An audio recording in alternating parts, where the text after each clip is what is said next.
Okay. Hi, Carol. Hi, Rabbi. How are you? Okay. Good. Have you heard anything from the kids in Israel? No, not really. I mean, she doesn't like to talk about it, so she's yeah, but they're okay from, minute to minute, day to day. So no Yeah, news, they're good news. Yeah.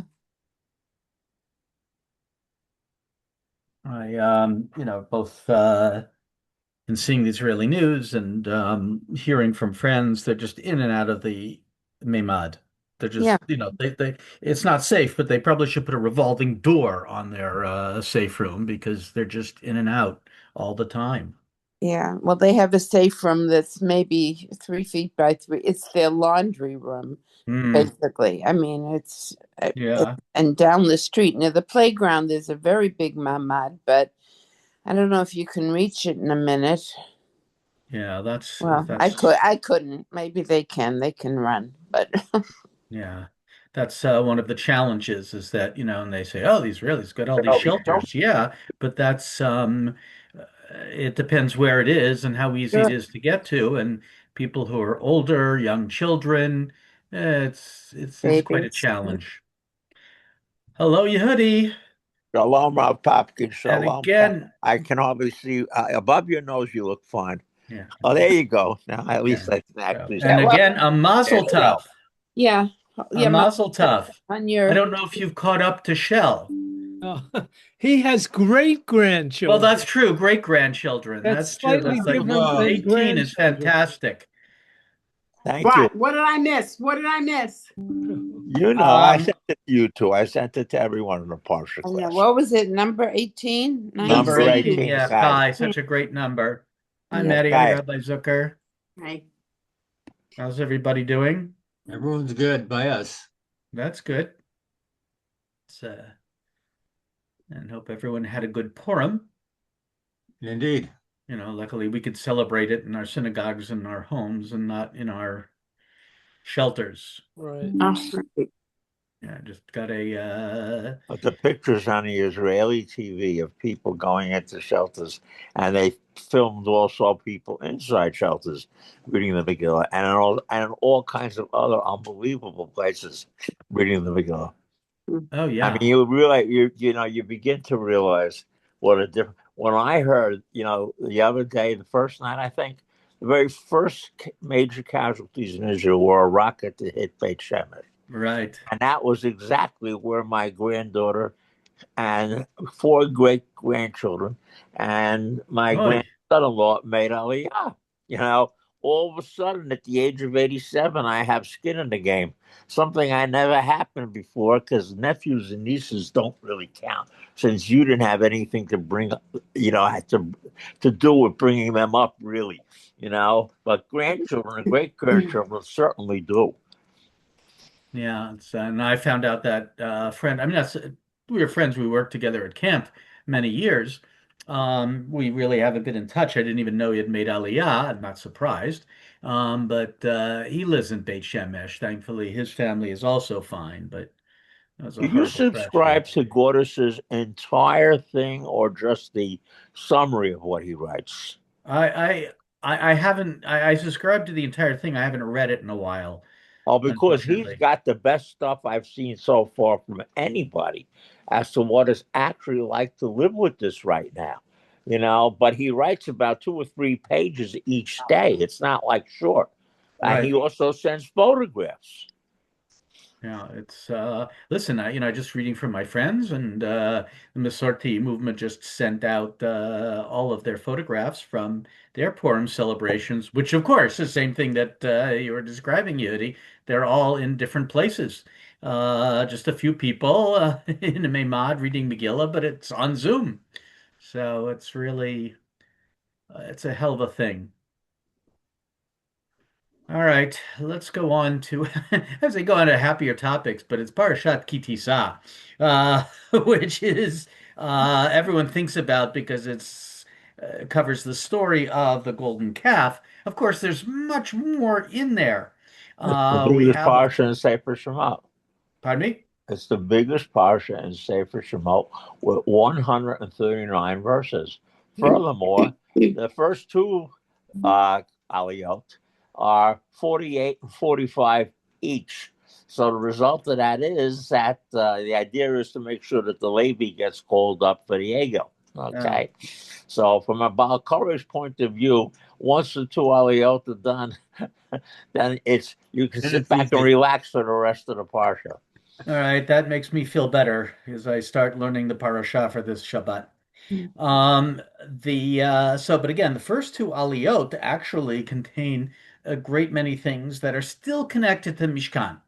You know, we have the appointment of Bezalel and Holiav again. We have the completion of the Mizbach HaKtoret and and of course, the command, to take the census. So there are a lot of, if you will, Mishkan related stuff that's still continuing in the beginning of the parasha. And then, of course, we have the whole story of the molten calf, which is quite a story. It's both the drama of Moshe going up to the mountain and what's going on in his absence as the people are missing Moshe and wondering where he is. And then he comes, and then God tells him to go down. And Moshe is, of course, coming down and angry with the people and punishing them. The great image of burning the Egel, burning the calf and spreading it in the waters and making them drink, just like the sota ordeal, which is how the Talmud sees it. It's the basis for Danziger Goldwasser. For what? What? Danziger Goldwasser. Okay, Oh, explain. really? Yeah. Oh, the name. Yeah. Don't know. Cool. No, you know what that is. Danziger Goldwasser is a liqueur with bits of gold foil in it. Whoa. So you drink it and you get gold in you. Yeah. Okay. Well, then, I don't think also, but if Moses your was belly making that swells drink in and, order to get then you got gold a in them. problem. You Could be. Rabbi Zucker, you don't think Moses was making them drink in order to get gold into them? Never know. Never Yeah, know. don't think Go so. on. Okay. Yeah. Anyway, so it goes on, and we'll see just a little bit, kind of a side note, some interesting midrashim, and even without the midrash, we'll see the midrash is really just capturing in many ways the shot of the text of Moshe standing in for God to the people, clearly punishing them even more harshly than drinking the water, as he calls his Levites to move through the camp, slaying the people who are guilty. And also Moshe protesting to God, not allowing God to wipe out the people in God's anger. And we have laws for Shabbat here, and then the laws for the holidays, some laws against idolatry, famous lo tevashel gedi b'chalev imo, shall not boil a kid in its mother's milk. We're not going to look at all of it, obviously. I want to focus on two sections that we are familiar with because they appear in our liturgy. First one is the Vishamru that we know from Friday night and Shabbat morning. And the Vishamru actually isn't the whole passage; it's a whole section on Shabbat. And we've talked about this, how the instructions for creating the Mishkan are given in six sections that begin Vayomer Hashem, Vaidaber Hashem, and the seventh is the law for Shabbat. And then, of course, when we resume in Parashat Vayakhel with the actual construction of the Mishkan, it will begin with a repetition of the Shabbat law, and the juxtaposition of the two is how the rabbis develop what we do or don't do on Shabbat. The melachot that were considered to be part of the building of the Mishkan, those become the 39 major categories, the avot melachot, that from which what we do or can't do are all derived, as studied before, the model of creating uh, holiness in space becomes the model for creating holiness in time. There's a lot more to be said, but we've studied that. So we're just going to look at the Vishamru and take a look, first of all, at a couple pshat commentaries or like just some explanations of the text. And then some midrashic commentaries, and I'd say midrashic, but our traditional maforshim, just a couple of them. So who would like to begin here? Just to read the passage. I'll read. Okay, thank you, Carol. The children of Israel are to keep the Sabbath, to make the Sabbath observance throughout their generations as a covenant for the ages. Between me and the children of Israel, it is a sign for the ages. For in 6 days Hashem made the heavens and the earth, but on the seventh day he ceased and paused for breath. There are a number of things that stand out already in this. First of all, anything that stands out as you read this as you see it. You got to give us a hint, Rabbi Poppy. Well, no, I don't want to give you a hint. I want you to say, is there anything that stands out in Yeah, this but we have no paragraph? idea what stands out in your But heart. that's the point. Yeah, What stands out to you? Okay. Something Maddie? something The hit me. translation, pause for Okay. breath is a little strange, yeah, but pause for Yes, breath. yes, great. Yeah. Yeah. Shavat vayinafash. Great line. So that's But the one. translation does not mean pause for breath. This You Right. know, I that's mean, really we'll not get what to it that. means. We'll get to that. Maddie? is this Hashem talking when he says between me and the children of Israel? Yes. Me should be capital. That's true. Sorry. Fox does not regularly capitalize the me and the you, which I don't understand, but you're right, it should be. That's all I saw. But that's in the so far. English. Right. Oh. Right. Let's think of the Hebrew. V'shamru v'nei Yisrael et Shabbat lasot et Shabbat ledorotam berit olam. Beini uvein b'nei Yisrael otili olam. Ki sheshet yamim asa Adonai et hashamayim v'et haaretz u'vayom hashvi shavat v'inafash. Anything? Okay, well, let's just go on. So we're going to first of all take a look at the comments of Kasuto, Moshe David Kasuto, taught at Hebrew U. Go on, Carol. The children of Israel are to keep. Yeah, so he's commenting just on this opening section. This word is connected to the words an eternal covenant at the end of the verse. They should observe it as the observance of an eternal covenant. The children of Israel are to keep the Sabbath, to make the Sabbath, a wordplay. This is its observance that one should not make labor, but only make Shabbat. Perhaps the word make is an allusion to the conclusion of the first passage on the Shabbat in Genesis 2:3, that by creating, God has made throughout No, the generation. God has made. That should not be there. God has, okay. Yeah, This so is before you go on, at the beginning, the Shamru v'nei Yisrael et Shabbat, lasot et Shabbat. Yeah, they should observe the Shabbat to do the Shabbat. It's Kasudo is picking up on that kind of double. Isn't enough to say v'shamru et Shabbat, but then he says la'asot et Shabbat, to do the Shabbat. So is the way he puts it, that to make Shabbat, not only not making labor, but make Shabbat. Do the things you're supposed to on Shabbat. And he picks up on the fact that in the first story, we have at the end, Asher bara Elohim asot, that God created to do or had made. It's a little bit cumbersome, the Hebrew there, yeah. and here too. So I just found that interesting. I have no idea if he's correct, but I do find it very interesting, his, picking up the literary qualities of these two verses. Now, again, this is part of a larger section on Shabbat. Go on, the last one. Uh, This is. This is hinting at the word throughout your generations. Oh, sorry. I should not have undone that because that was a new section. Yeah, he's commenting on the Dorotam, the Dorotechem. No, the Dorotam. That's what he's commenting on. Sorry, in the Hebrew, throughout their generations. as an observance of an eternal covenant.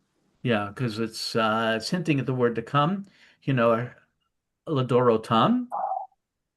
Um, Let's yeah, the just have a Shabbat. question. All right, it says, Vishamru, which is in the future, but,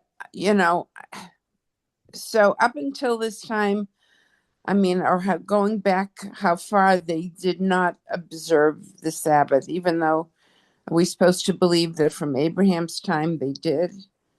Well, the Bible doesn't necessarily claim that all of the things that were commanded at Sinai or may come from Sinai or that start being listed in the Ten Commandments and the first collection of laws, the Sefer HaBrit.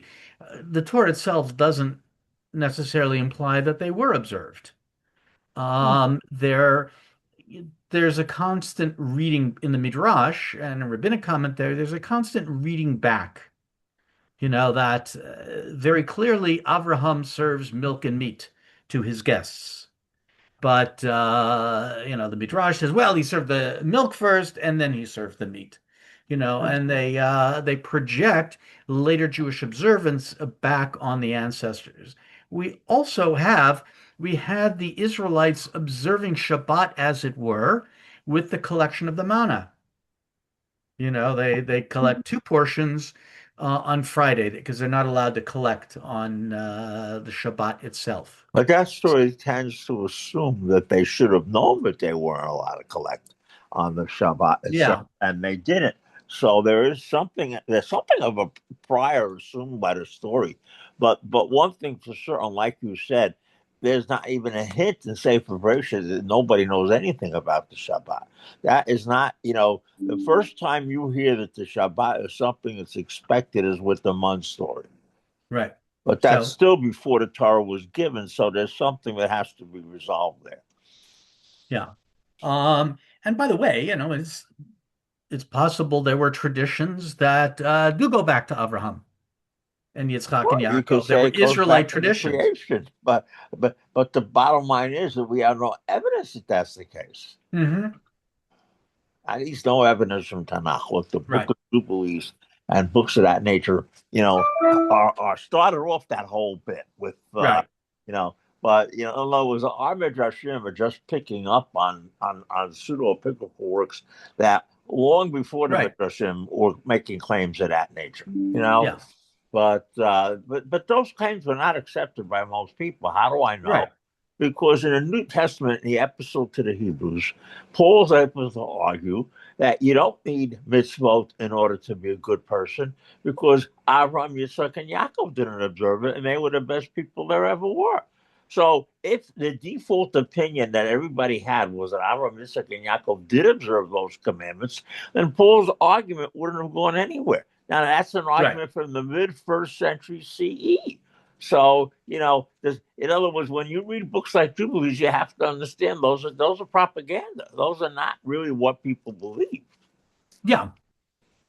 But also, when the importance of those books is we see how these, and even the New Testament, we see how these traditions have developed and get a sense of like when they started being practiced. Yeah, but Jubilees are written 200 years before Paul's letters. Right. So as a practical matter, it's quite apparent that, whatever Jubilees thought his audience was, or her audience was, doesn't change the fact that it doesn't seem to have basically really hit any chords until we were forced to respond to Paul's, epistle to the Hebrews by saying, no, they did observe all of that stuff. But I don't think had Paul not written that, I doubt that we would have little hoop about what Jubilees would try to claim. Because Jubilees and their crowd were not a threat. The Jewish Christians were a threat. Right. So let's going on, understanding again these two sentences.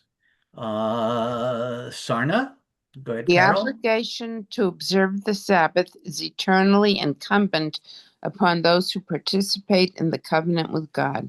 Yeah, so again, as we understand, Shabbat is a Brit Olam. It's an internal covenant that's part of our covenant with God, just in many ways like Milah. Go ahead. And was refreshed.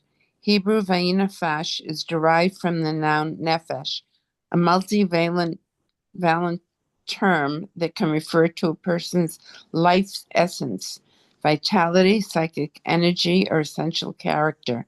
Actually, Fox himself, I heard him in a lecture at Brandeis many, many, many years ago. Um, that when he talks about nefesh, it's very much like the whole breathing apparatus you have in your body. That's not so. That's neshama. That's another Fox mistake here. Well, no, he's not saying it's the breath. That's So not what what he's does it mean, saying. pause for He's breath? talking about nefesh as like the physical parts of the body. Um, like we have nefesh chaya, a living being. But That that could be animal too. yeah. So it's really part of the whether it's human being Just or means animal. He's life. not. That's all. Yeah, and It he's just not means saying he wasn't animal saying and nefesh life. is neshama. Yeah. That's not what he's saying. Plants don't have an nefesh, but animals and people do. Mhm. Right. Um, but again, it's a very difficult word to be translated. Now, here we have and was refreshed as opposed to paused for breath. I think That's Fox, because the two other examples where that word is used in Tanakh, both pretty much mean that. One is in Parshat Mishpatim, L'man yanuach shercha v'chamorecha b'yina feish ben amarcha v'hager. And the other one is when Absalom is chasing David, and David has to run for, and he arrives at a certain destination, and it says, I'm reading now, Vayavo hamelech v'choha am asher ito ayefim, which means famished, not just tired. Vayina face some.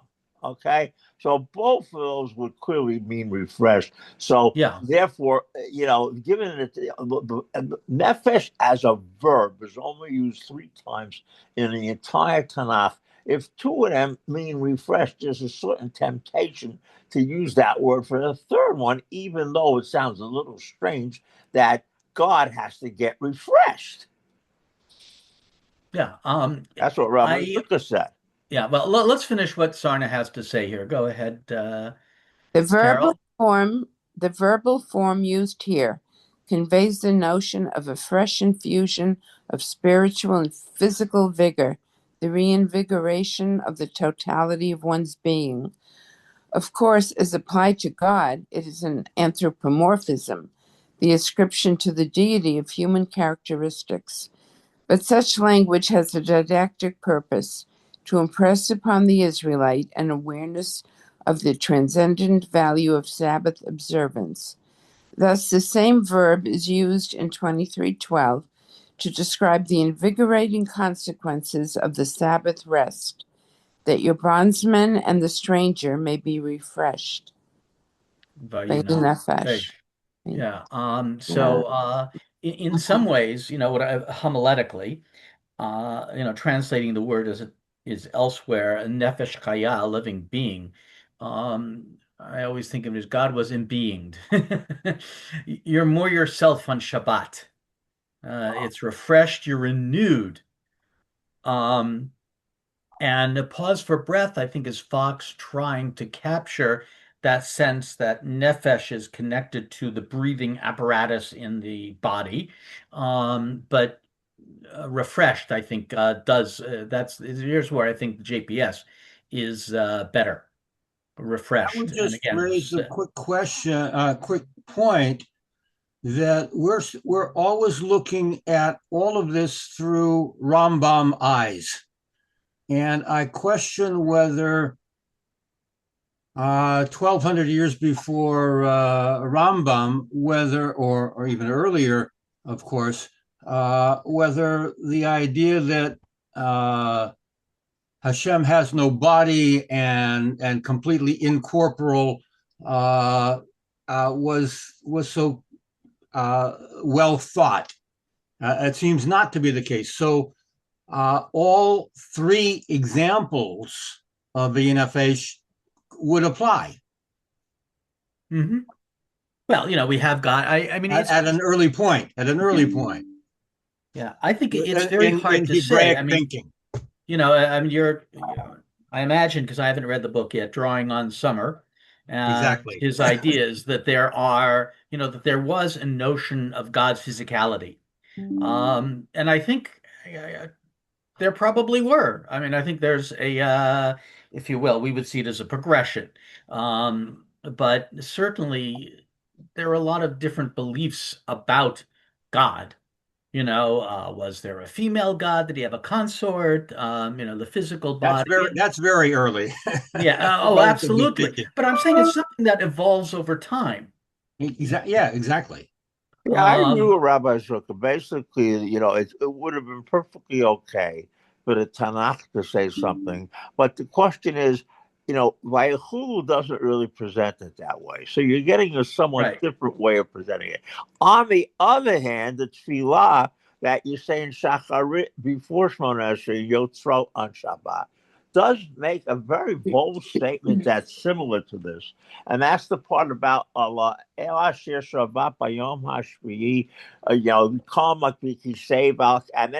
Tiferet Yom HaMenucha.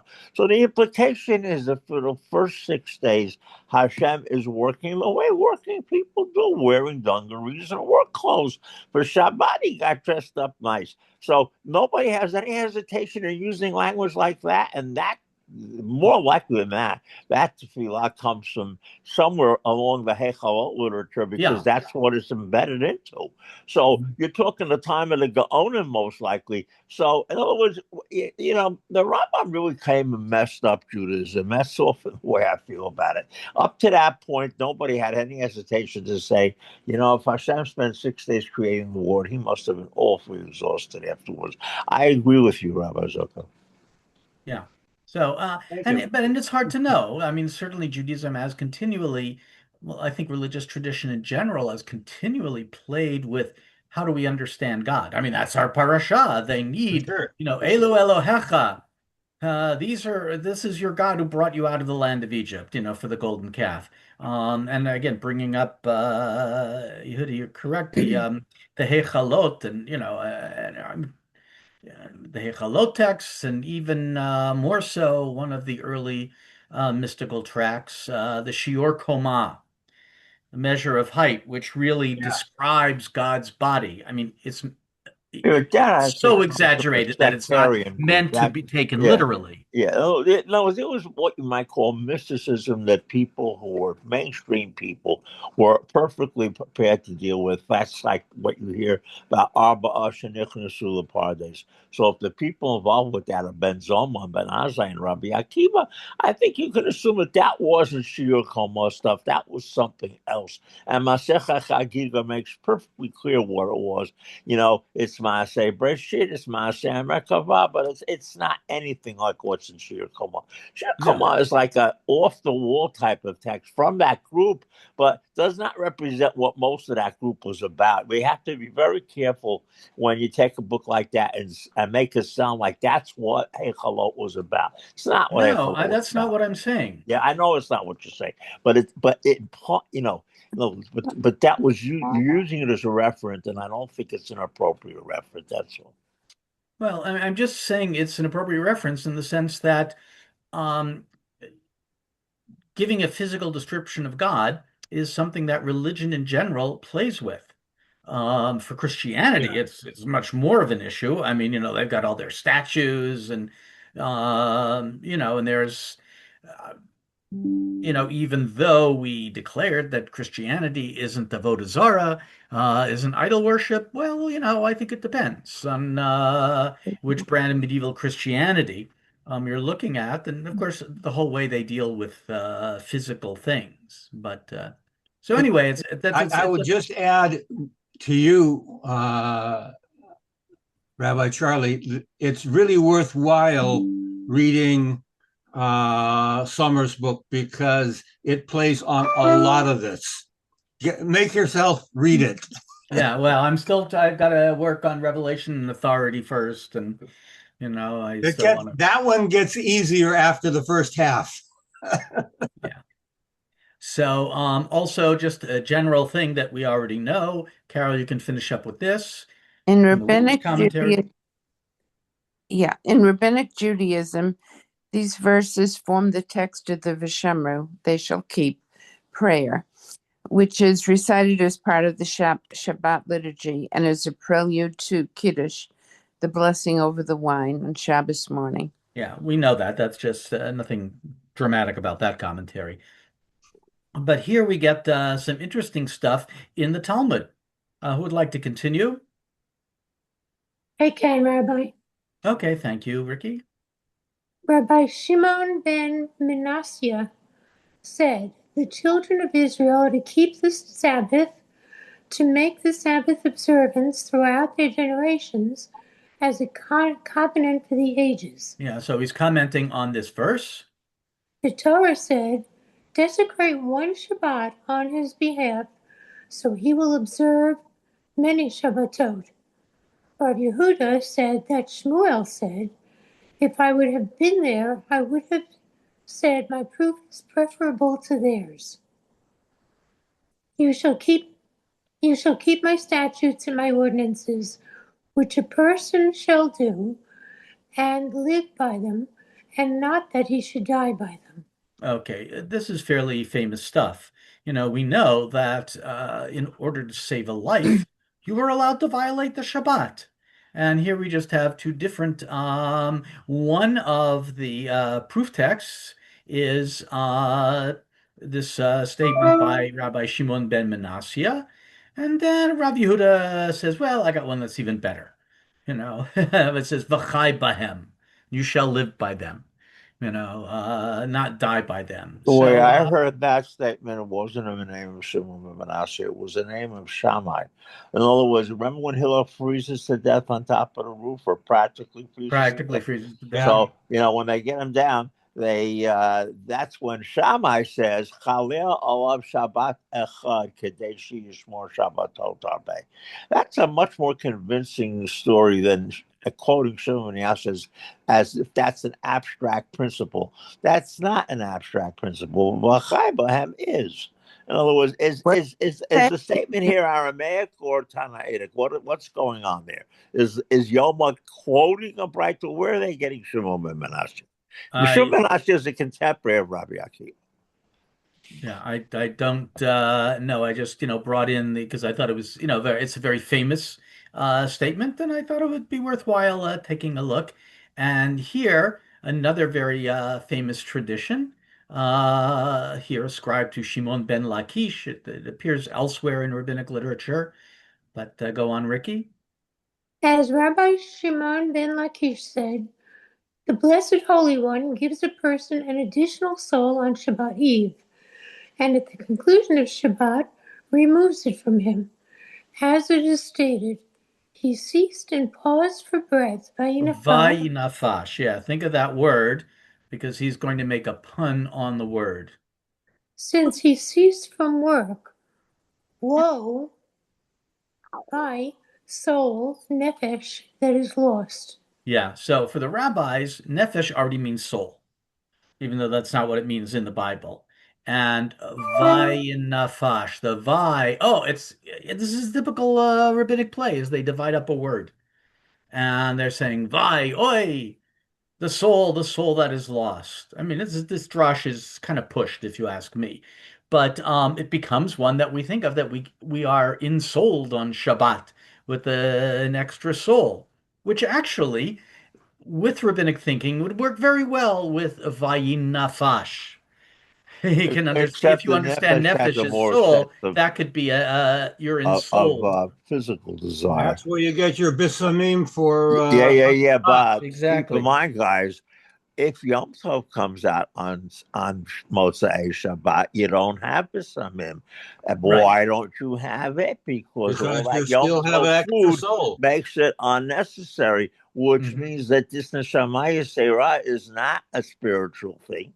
It's what enables you to eat all the Shabbat food. In other words, Nefesh really means appetite, and the fact that they're trying to use the word neshama as if that's what it means is drash itself. That's not what it means. Well, yeah. Well, again, there's a difference between biblical Hebrew and rabbinic Hebrew, as we know. Right, but I'm saying And the proof text doesn't prove what the author who's citing it is trying to prove. And if anything, we know from practical Jewish observance that that's not the way we look upon the Neshamaya Torah.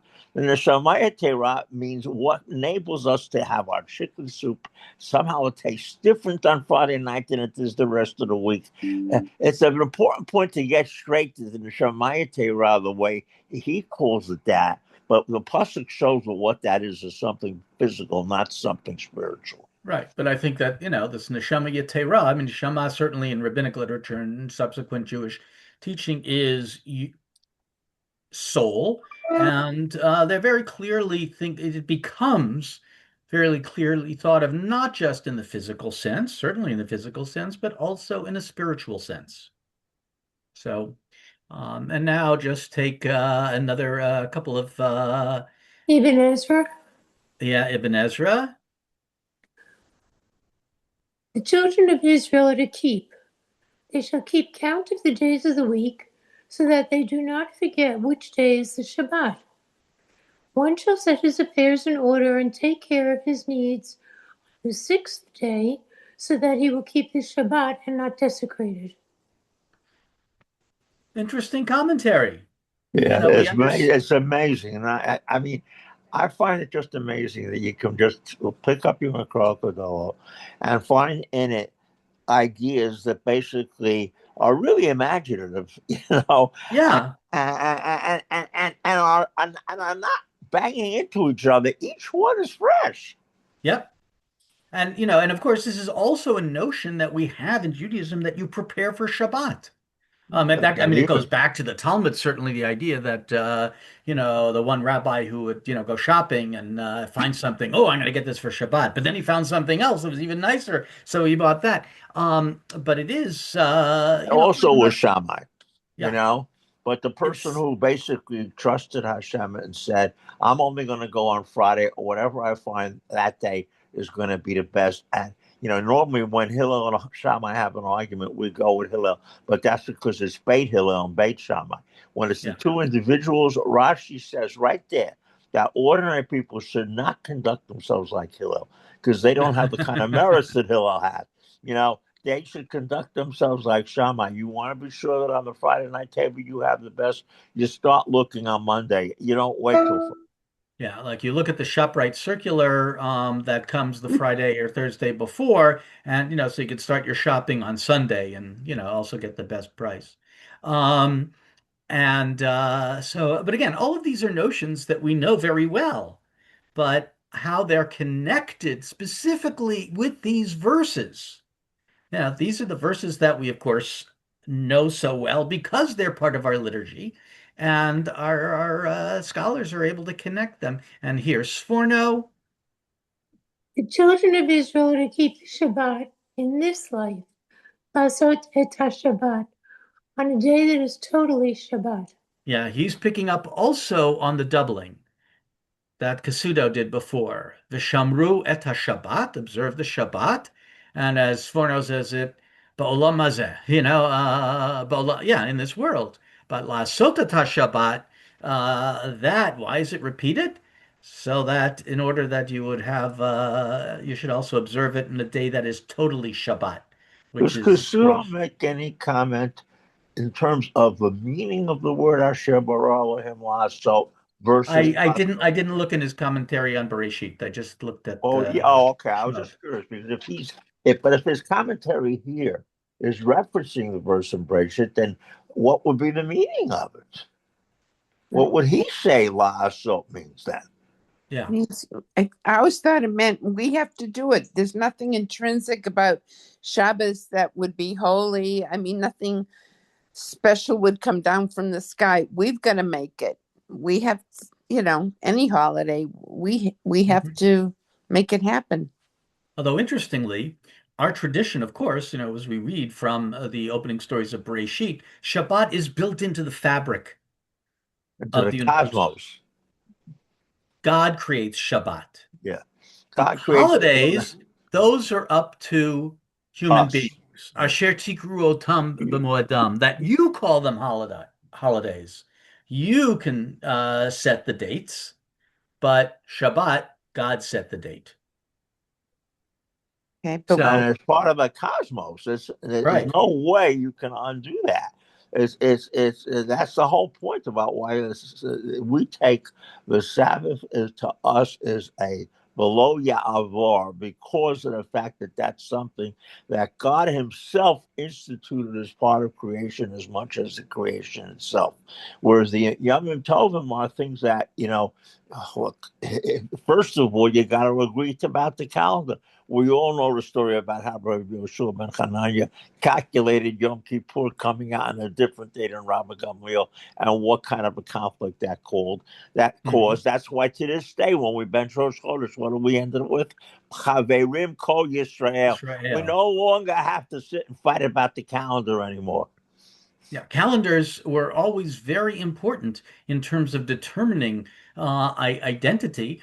So, for example, one of the ways that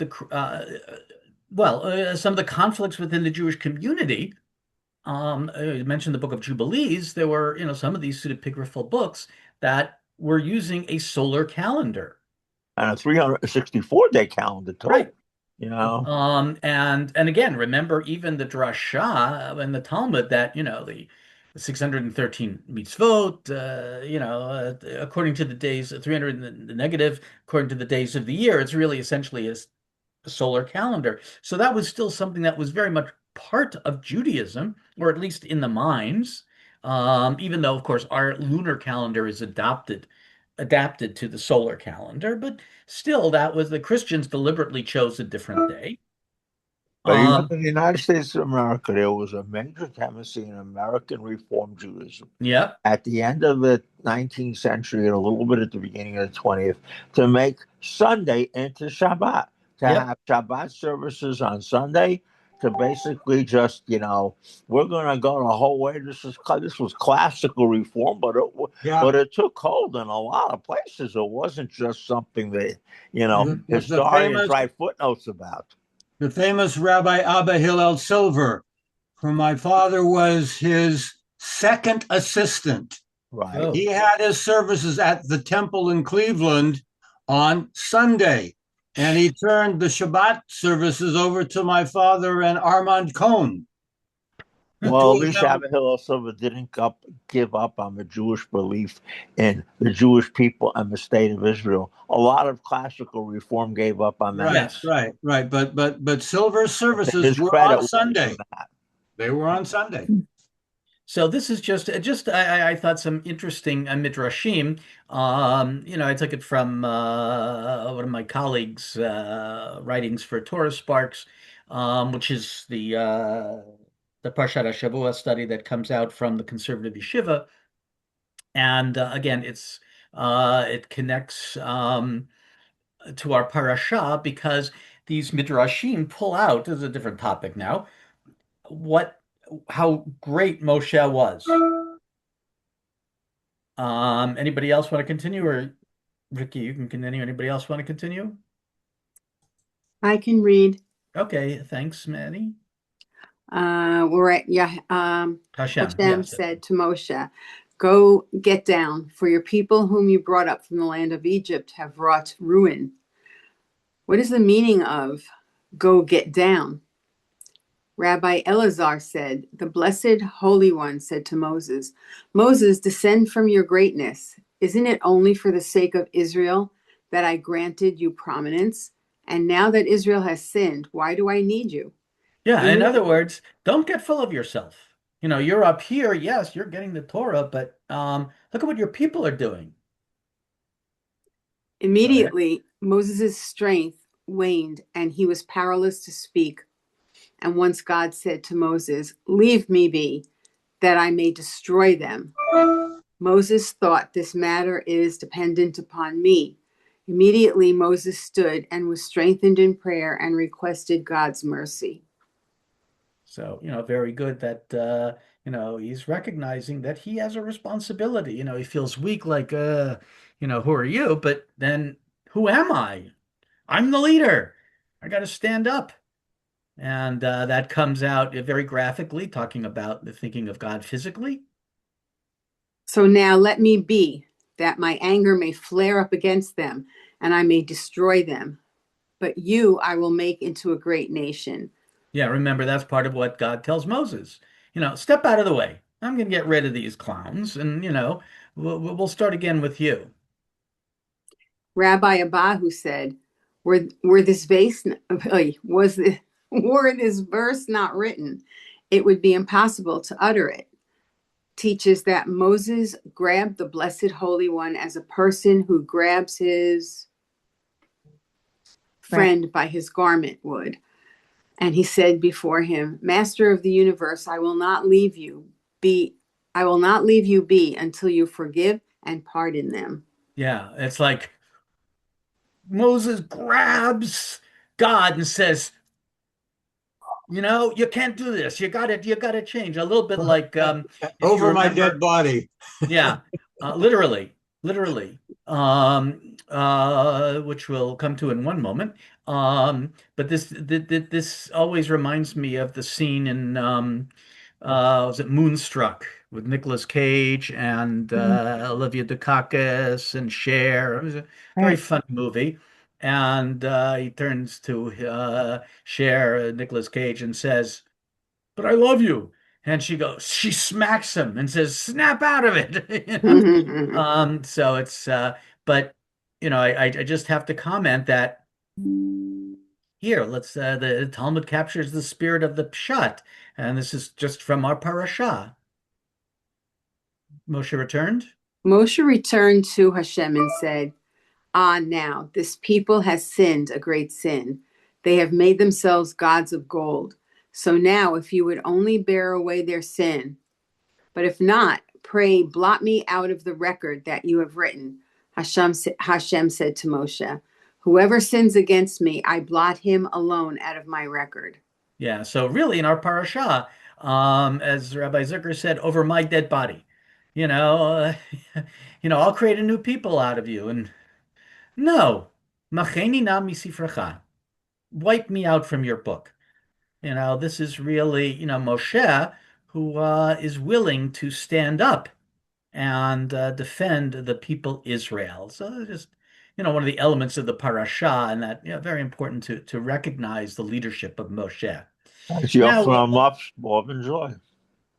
pardon me? Yochanan Mop's love and joy makes this a centerpiece of the argument. Ah, That the okay. main job of a prophet is prophetic intercession.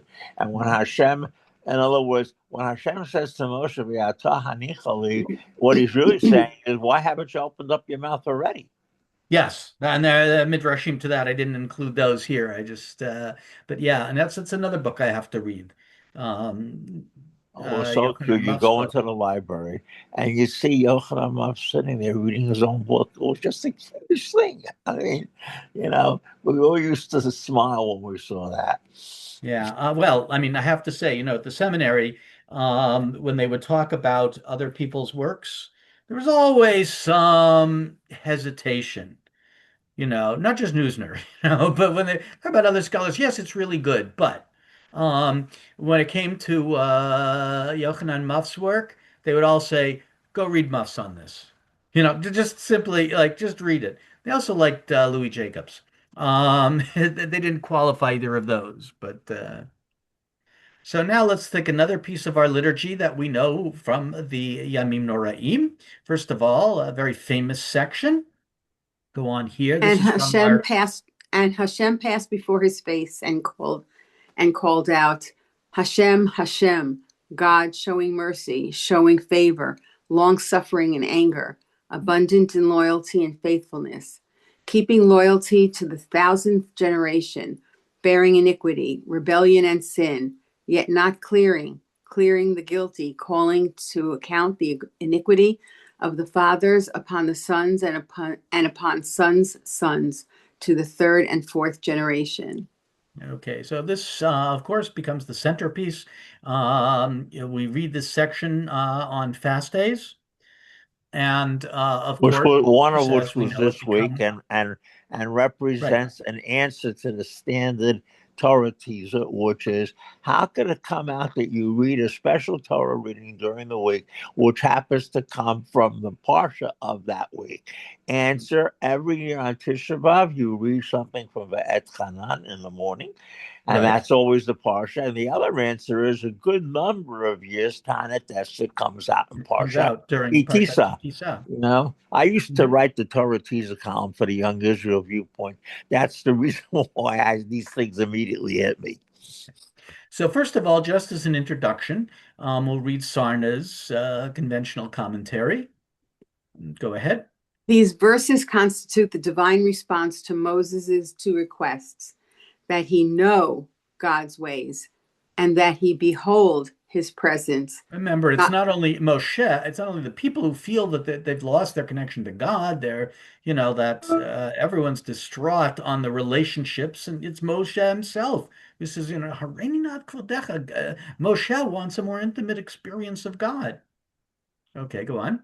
God's mysterious passing before Moses answers to the second, the recital of the divine attributes to the first. Significantly, the description of the theophany Yeah, the appearance lacks of God. a visual element. God's self-disclosure is confined to an oral proclamation of his moral qualities.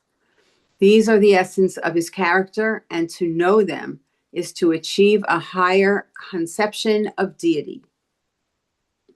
In Jewish tradition, these verses are called the 13 attributes of God. Shalosh Eresh Midot Shalosh Esrei. Esrei. And They, also from, we have to, Purim is over. We have to start thinking about Pesach. yeah. They play a prominent role in the Jewish liturgy where they are recited aloud in the synagogue on festivals and other holy days except Sabbaths, when the ark is opening for the taking out of the Torah scroll in readiness for the appropriate Torah reading. They're also chanted aloud during the Torah readings on fast days and in the Selichot, the penitential prayers recited on those occasions, as well as during the High Holy Day period.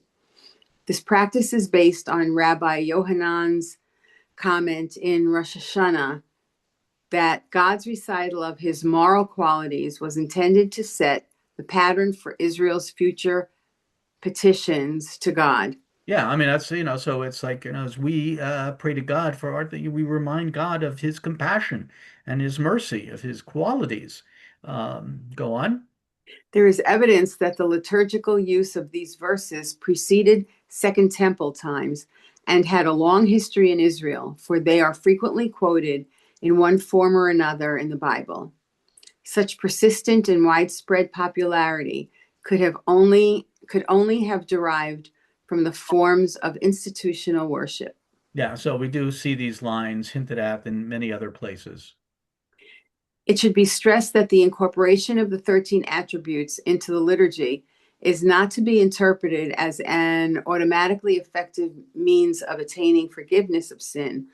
Rather, the idea is to inculcate the human imitation of God's moral qualities: compassion, graciousness, forbearance, kindness, fealty, and forgivingness.